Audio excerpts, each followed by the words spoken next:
আজও কি ভাতের মধ্যে আলু সিদ্ধ দিয়েছো? হ্যাঁ দিয়েছি। এখন বাইরে যেতে ইচ্ছে করছে না বৃষ্টির মধ্যে। সবাই মিলে এসো খেয়ে নি। ঘরে যা ছিল তাই দিয়েই রান্না করেছি। দুপুরে রান্না বসানোর আগে 3 জন মিলে জলাশয়ের ধারে যাবো। কাল দেখেছিলাম অনেক কচু শাক হয়েছে ওখানে।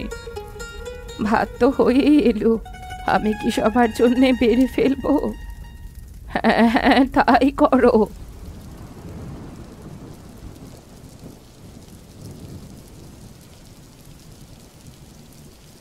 আচ্ছা, কত বছর হলো আমরা একসাথে আছি? তা তো অনেক বছর হবে, কিন্তু আজ আজ হঠাৎ এইসব জিজ্ঞাসা করছো? অনেক বছরই তো পার হয়ে গেছে, কিন্তু স্মৃতিগুলো এখনো মনে পড়ে। কিছুই ভুলতে পারি না। কেন মনে করতে যাচ্ছ কেন ওসব স্মৃতি? এইসব মনে করে কি লাভ? আমরা এখানে সবাই মিলে খুব ভালো আছি। 3 জনের সংসার তো ভালোই কেটে যাচ্ছে। তারপর একদিন মারা যাব, এইটাই তো ভালো, তাই না? হ্যাঁ, আর কারো কাঁধে ভর দিয়ে চলতে হচ্ছে না। নিজেরাই পারছি নিজেদের খাবার জোগাড় করতে। হাঁড়িতে কি ভাত আছে আরো? থাকলে একটু দাও না।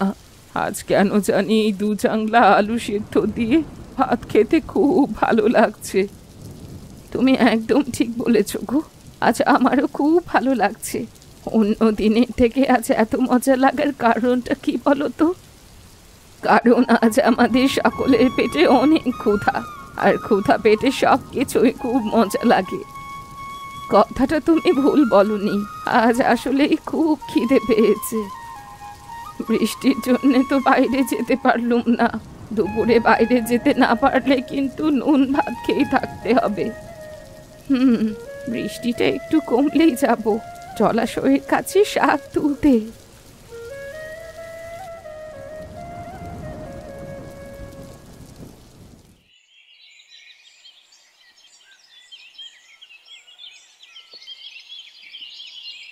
কপাল ভালো বৃষ্টি তাড়াতাড়ি বন্ধ হয়েছে, না হলে সত্যি সত্যি আজ শুধু নুন ভাত খেয়ে কাটিয়ে দিতে হতো।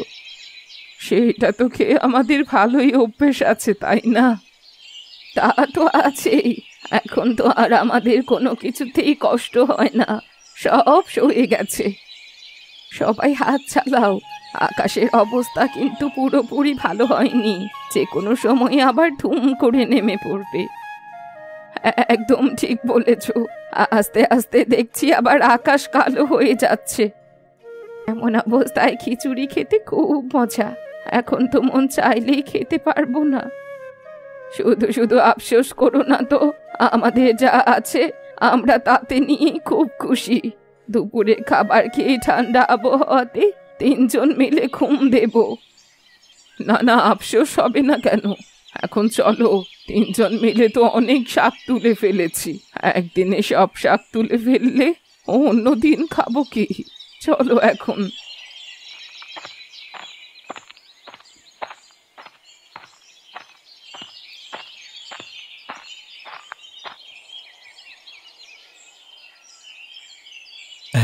আমার মেয়েকে কেমন দেখলেন? আপনাদের ছেলের জন্য আমার মেয়েকে উপযুক্ত মনে হয়েছে কি আপনাদের? তা তো হয়েছে। আপনার মেয়ে দেখতে তো একদম পরীর মতো। শুনে অনেক খুশি হলাম। সবই আপনাদের দয়া। তা বিয়ের দিন তারিখ কি এখনই ঠিক করবেন নাকি পরে করবেন? আমরা তো আর দেরি করতে চাই না। সব তো মোটামুটি ঠিক আছে, তবে বাড়িতে আমার বাবা মা আছেন। তাদের একমাত্র নাতির বিয়ে বলে কথা। তাদের না জানিয়ে বিয়ের তারিখ ঠিক করাটা ভালো দেখায় না। না না, কি বলছেন? তাদেরকে না জানিয়ে আমি কিছু করতে বলছি না। আসলে কি বলুন তো, আমরা তো আপনাদের মতো অত পয়সাওয়ালা নই, তা হুট করে কিছু করতে পারবো না। যদি অনুগ্রহ করে আগে থেকে একটা ধারণা দিতেন তাহলে খুব উপকার হতো। আপনি এসব কি বলছেন? আমার একমাত্র ছেলের বিয়ে, যা যা করবার সব আমরাই করব। একটা সুতো থেকে শুরু করে সব কিছুর ব্যবস্থা আমরা করব। সে নিয়ে তো আপনাদের কোনো ভাবনা করতে হবে না। সবই আপনাদের মেহেরবানি। আপনারা সত্যিই খুব ভালো মানুষ। মানুষের টাকা পয়সা থাকলেই তো মানুষ ভালো মনের হয় না। আপনাদের টাকাও আছে, তেমনি আপনাদের মনও উদার। তা মা, ঘরের সব কাজ জানা আছে তো? ভালো করে বাবার বাড়িতে সব শিখে নিয়েছো তো? আমরা কিন্তু আবার তোমাকে হাতে ধরে শেখাতে পারবো না। শ্বশুর বাড়ি গিয়ে কিন্তু অনেক কাজ করতে হবে তোমাকে, অত কিছু শেখানোর মতো সময় হবে না। হ্যাঁ, আমাদের বাড়িতে অনেক চাকর বাকর আছে, কিন্তু তাই বলে বাড়ির বউরা কেউ হাত গুটিয়ে বসে থাকে না। আর চাকর বাকরেরা কাজ ঠিকঠাক ভাবে করছে কিনা সেটা বোঝবার জন্য সব কাজ জানা থাকতে হয়। তুমি তো পারো সব কাজ, তাই না? আপনাদের ছেলের মতোই আমার নাতনিও এই বাড়ির একমাত্র মেয়ে। খুব আদরে কোলে পিঠে আমরা ওকে মানুষ করেছি, কখনো কোনো কাজে হাত দিতে দিইনি, রান্নাঘরে তো ভুলেও যেতে দিইনি। কিন্তু আপনারা শিখিয়ে পড়িয়ে নিলে ও সব শিখে যাবে। ও একবার দেখলেই পেরে যাবে, বসিয়ে বসিয়ে শেখাতে হবে না। না না, তাহলে এখানে কোনো নতুন সম্পর্ক করতে পারবো না আমরা, দুঃখিত। আরও একটা মেয়ে দেখেছি, ওরা আবার সব কাজ পারে, তবে দেখতে অতটা ভালো নয় দেখে আপনার বাড়ির মেয়েকেই দেখতে এলাম। আপনারা আমার শাশুড়ির কথায় কান দেবেন না, ওনার বয়স হয়ে গেছে, মাথা ঠিক নেই, কি বলতে কি উল্টাপাল্টা বলে ফেলে। আমার মেয়ে সবই পারে, আমি সব শিখিয়েছি ছোট থেকে। বিশ্বাস না হলে আমার মেয়েকে জিজ্ঞেস করে দেখুন না। সব বোঝারটা বুঝেছি আমরা, আমাদের কোনো ইচ্ছে নেই এই সম্বন্ধ করার। আমি চললাম। এই, তোমরা ওঠো সবাই। যাবেন না, দোহাই লাগে, যাবেন না আপনারা।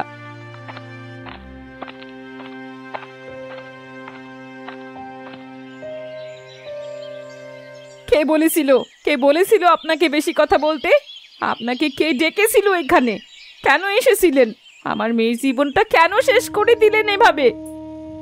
বৌমা, আমি বুঝতে পারিনি, ভালো মনেই কথাগুলো বলেছিলাম। আমার নাতনির কখনো খারাপ আমি চাইতে পারি?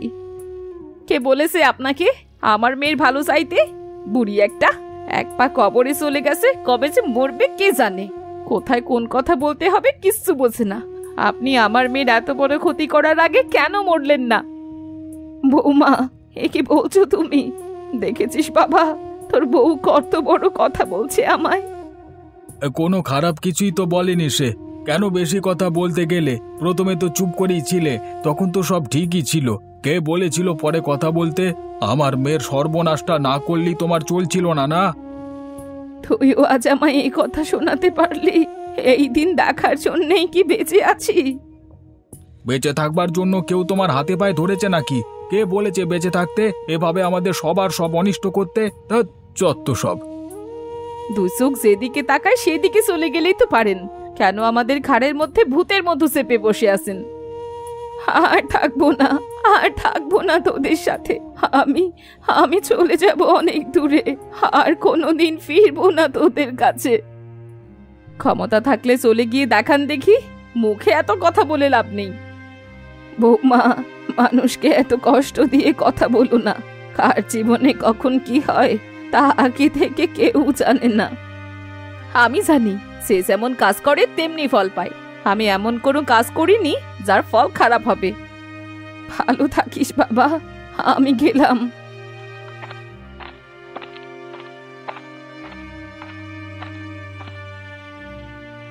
আপদ দূর হলেই বাসি, হাড় মাংস জ্বালিয়ে একদম কয়লা করে দিয়েছে এতদিন। এখন একটু হাফ ছেড়ে বাঁচলাম বাবা, এখন অশান্তি করার কেউ থাকলো না। বাকি দিনগুলো আমাদের খুব আনন্দেই কেটে যাবে, কি বলো? তার বলতে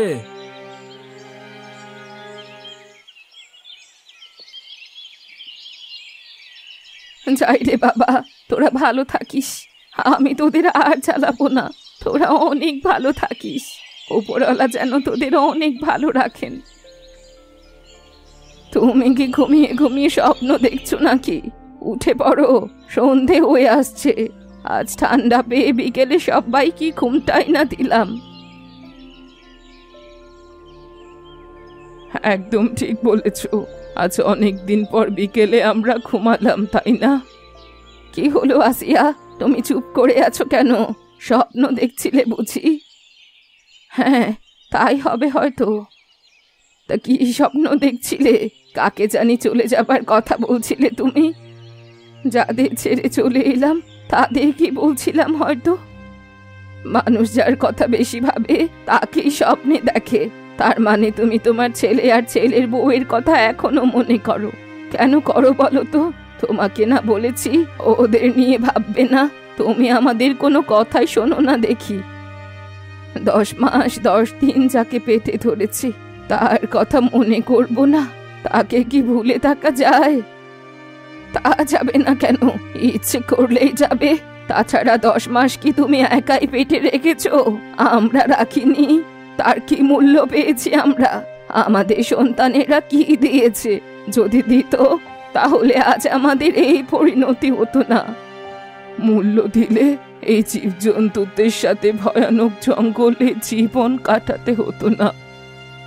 আচ্ছা বাদ দাও না, ওঠো, হাত মুখ ধুয়ে নাও, রাত হয়ে গেল তো।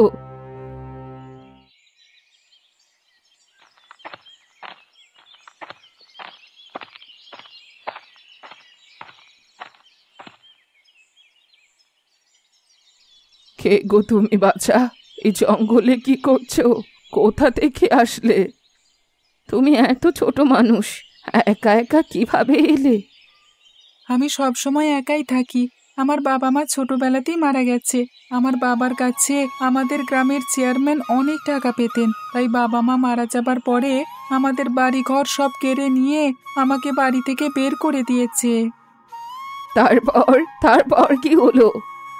এরপর থেকে আমি রাস্তায় রাস্তায় মানুষের ঠোকর খেতে খেতে বড় হয়েছি।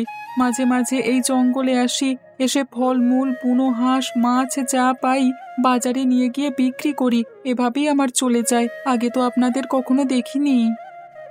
এর আগে কখনো জঙ্গলের ভেতরে এসেছিলে বুঝি? তা অবশ্য আসা হয়নি। একা একা এত বেশি ভেতরে আসবার সাহস হয়নি। তা আজ হঠাৎ করে এত সাহস হলো কিভাবে? তা তো বলতে পারবো না। তোমার ডান হাতে ওটা কিসের দাগ? কেটে গেছে নাকি? জানি না, টের পাইনি। এতদিন দেখিও নি, আপনি বলবার পর এখন দেখলাম। সেই কোন সকালে বেরিয়েছো নিশ্চয়ই। পেটে কিচ্ছু পড়েনি নাকি? এখনো কিছু পাইনি, তাই খাওয়া হয়নি। এই তো ফলের গাছটা দেখিয়ে আসলাম। ভাবলাম কিছু ফল খেয়ে আগে পেটটাকে একটু ঠান্ডা করি। পেটের ভেতর যেন ছুঁচো ডাকছে।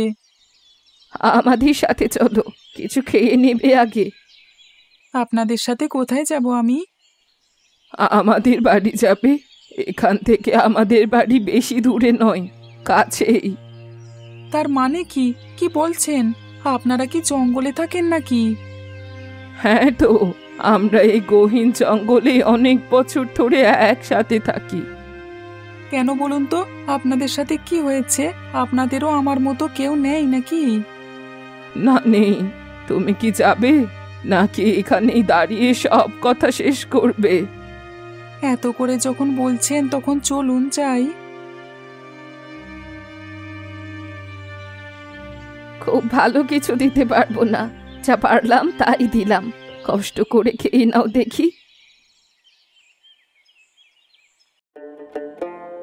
হুম হুম, আহা কি স্বাদ! কতকাল পরে যে এমন অমৃতের মতো খাবার খাচ্ছি তা কেবল আমিই জানি। কি বলছো? এই খাবার তোমার কাছে ভালো লেগেছে? মিথ্যে কেন বলবো? ছোটবেলায় বাবা মা বলতেন মিথ্যে কথা বলা ভালো না, তাই কখনো আমি মিথ্যে বলি না। খুবই ভালো কথা। বললেন না তো, আপনারা তিনজন এখানে কেন থাকেন? কেউ নেই আপনাদের? আছে তো, সবাই আছে। তারা কোথায়? তারা বাড়িতে আছে। তাহলে আপনারা এখানে কেন? সে অনেক কথা, তুমি ছোট মানুষ, সেসব বুঝবে না। বলি দেখুন না, কেন বুঝবো না? আমি সব বুঝবো। বলে দাও। ওকে বললে তো আমাদের কোনো ক্ষতি নেই। আমরা তিনজন তিন পরিবারের মানুষ, তবে আমাদের মধ্যে একটা মিল আছে। সেটা হলো আমাদের পরিবারের লোকজন আমাদের বাড়ি থেকে বের করে দিয়েছে। আমাকে আমার স্বামী মেরে বের করে দিয়েছে। সে অনেক নেশা করত, প্রতিদিন মারতো আমার, আর সহ্য করতে না পেরে জঙ্গলে চলে আসি। আর আমাকে আমার ছেলে বৌমা মিলে বাড়ি থেকে তাড়িয়ে দিয়েছে। তাদের কাছে আমি বোঝা হয়ে গিয়েছিলাম। আমাকে আমার ছেলের বউ মারধর করে বের করে দিয়েছে। আমি নাকি বেশি খাবার খাই, তাই সংসারে নাকি টান পড়ে যাচ্ছে। সব সময় খাবার নিয়ে খোঁটা দিত। আপনার ছেলে কিছু বলতো না? না, শুধু বলতো সংসার এখন আমার বউয়ের, তাই ও যেভাবে চালাতে চায় সেভাবেই চলতে হবে। এর মধ্যে আমি কিচ্ছু বলবো না। তাছাড়া ওর সংসারের কোনো খারাপও চাইবে না, তাই বাধ্য হয়েই সব ছেড়ে চলে আসি। খুব ভালো করেছেন। এমন লোকেদের সাথে না থেকে বনের হিংস্র জীবজন্তুর সাথে থাকাও ভালো। এত আদর যত্ন করে যাদের বড় করেছেন তাদের কাছ থেকে কষ্ট পেলে সহ্য করা যায় না। হ্যাঁ, সেটাই।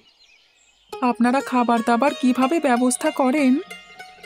আমরা শুধু চালটাই কিনি। তুমি দেখলে না আমি ফল পাড়লাম, এই ফল আর শাক বিক্রি করেই চাল কিনে আনি। আমরা কেউ আমিষ খাই না, তাই শাক লতা পাতা দিয়েই হয়ে যায় আমাদের। এত কষ্ট করে বাজারে যান? কি আর করব বলো।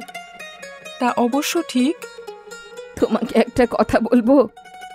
হ্যাঁ, বলুন না। তোমার তো থাকার কোনো জায়গা নেই। তুমি আজ থেকে আমাদের সাথেই থাকো, তোমার কোনো কষ্ট হবে না। আমরা সবাই মিলে দেখবো তোমায়। সত্যি বলছেন? একদম সত্যি। আমার তো বিশ্বাসই হচ্ছে না। তাহলে আমিও 3টি দাদি পেয়ে যাব। আমারও আপনজন বলতে দুনিয়াতে কেউ থাকবে। তাহলে আজ থেকে আর কোথাও যেতে হবে না। খেয়ে দিয়ে চুপটি করে ঘুমিয়ে পড়ো। আচ্ছা।